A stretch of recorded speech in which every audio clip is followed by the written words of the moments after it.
अस्सलाम वालेकुम, मैं हूं समीउल्लाह ख़ान। काफ़ी दोस्तों का ये क्वेश्चन आ रहा था कि धब्बे के हवाले से अगर कोई मालूमात है तो दे दें आप।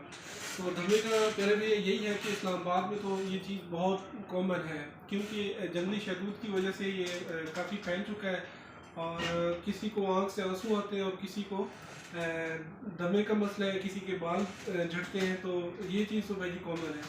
अगर आप इलाज की बात करें तो NIH में जो इसके कोर्स मिलता है वो अफेक्टिव इतना नहीं है, लेकिन बस हल्का सा फ़र्क पड़ जाता है, बस नाम खाना पूरी हो जाती है, लेकिन इनके पास प्रॉपर इलाज अभी तक भी नहीं आया। दूसरा, काफ़ी पता भी नहीं चलता कि ये दमा है भी या नहीं है, क्योंकि हमारे साथ अक्सर ऐसा होता है कि भाई ये जो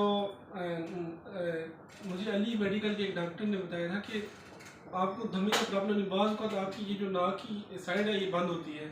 इसको चेक करने का यही तरीका है कि आप नाक के एक तरफ हाथ रखें और सांस पीछे खींचें, ठीक है। अब जो जब मैं सांस पीछे खींचता हूँ तो मुझे ये वाली साइड बंद नज़र आती है, तो इसी तरह आप भी चेक कर सकते हैं।